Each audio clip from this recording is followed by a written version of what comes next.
சொல்ல வந்திருக்கிற? என்ன என்ன சொல்லு பா. அது எனக்கு ஒரு 100 rupees வேணும்ப்பா. என்னது? உனக்கு சோறு போடாத தண்டம் வேணுமா உனக்கு? சரிப்பா, எனக்கு வேணாம், விடுங்க. பொண்ணு கேட்ட மட்டும் தருவாரு.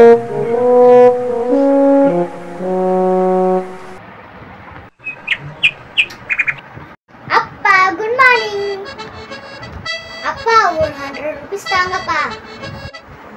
100 ரூபாய் இல்லம்மா, இந்த 200 ரூபாய் வச்சுக்கோ. தேங்க்ஸ் பா. கேட்ட மட்டும் இல்லன்னு சொன்னீங்க, அவன் கேட்ட மட்டும் 200 கொடுக்கிறீங்க.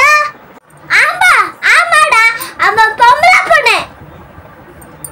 எது கேட்டாலும் இது ஒண்ணு சொல்லிடுங்க. அத்த ஜாலிமத்தில பொண்ணவ பொறந்தல்ல. சிரிக்கிற? இல்ல, நீ பொண்ணா இருந்தா எப்படி இருப்பேன்னு யோசி பார்த்தனா, அதான் சிரிப்பு வந்துச்சு. இருடி பொண்ணா. நம்ம சேனலுக்கு உங்களுக்கு பிடிச்சிருந்தா மறக்காம லைக் சப்ஸ்கிரைப் பண்ணுங்க.